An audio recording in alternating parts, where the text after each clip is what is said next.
Davids are returning to Broadway this spring. David Hyde Pierce as the director of a new musical, and David Burtka, for the first time in more than 10 years, acting in a musical, and singing and dancing. And they're both here with us today to talk about It Shoulda Been You, which is a ton of laughs. I just saw it. There is a big twist in it, which I assume you can't talk about. That's correct. Our lips are sealed. Yeah. Yep. Well, tell us about how you got together and what the show was about.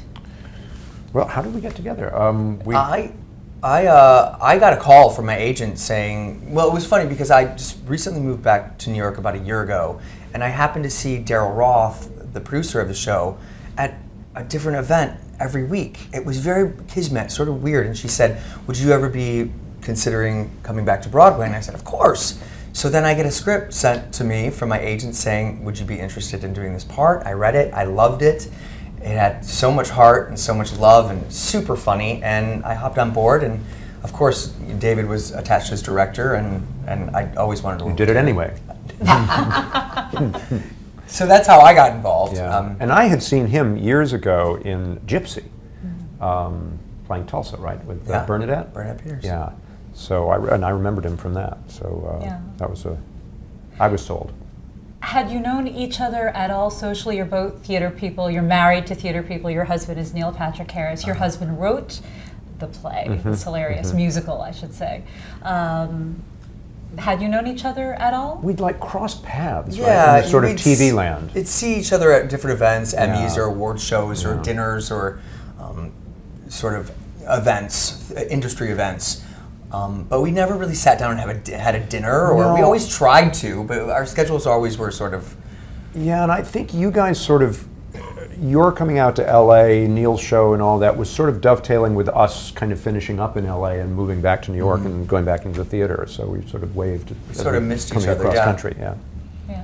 It looks like it was a really, really fun show to work on. It's fun to see from the audience. I mean, did you have as much fun working on it without an audience in the room, laughing all the time? Well, it was a tricky thing. I mean, you knew how great it was, but in the rehearsal room, you're working with no laughs. I mean, you're working on comedy in a small rehearsal room, very few windows, and you don't know exactly what you have until you get an audience. So I was sort of going, I don't know if this is gonna work out. And then we had our first preview, and people love it. Yeah. People really, really, really take away something special from this piece. He was also working his butt off because he has a great dance number with Michael X. Martin, who plays his dad, and that was fun to watch because that sort of evolved during the course of rehearsal and became this really fantastic it changed like 11 times. Probably, yeah. Okay, but who's counting? That's good to know. Yeah.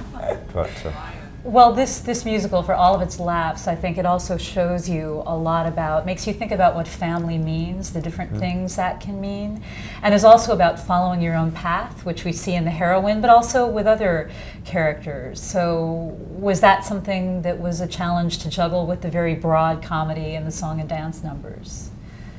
Gee, I don't think so. I think, at least from a director standpoint, it all seemed to be of a piece. That it was,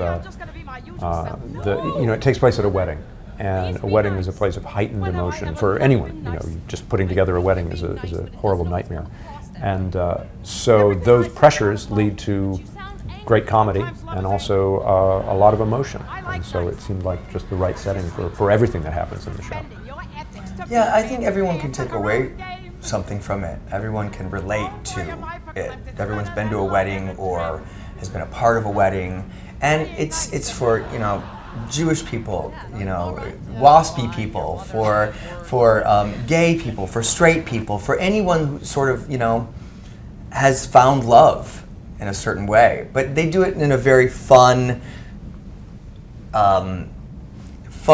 silly, happy manner. It's a little bit about how we all have our tribes, and a wedding is a place always where two tribes come together and they have to make peace. And this is a lot about breaking down the barriers between families and different kinds of people, and also breaking down the barriers that we set up for ourselves, which happens, I think, for a lot of the characters.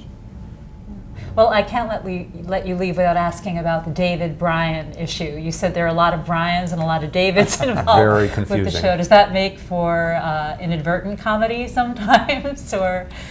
Yeah, sometimes you yell at the wrong person, or I'm always hearing David, Right. David, the director, and also one of our costumers is named David. So it's like David to the stage. So I run down stage, and it's David the Somebody costumer, else. David Yeah. Cayley, Yeah. and then Brian Hargrove, David's husband, who wrote the show. who wrote the show.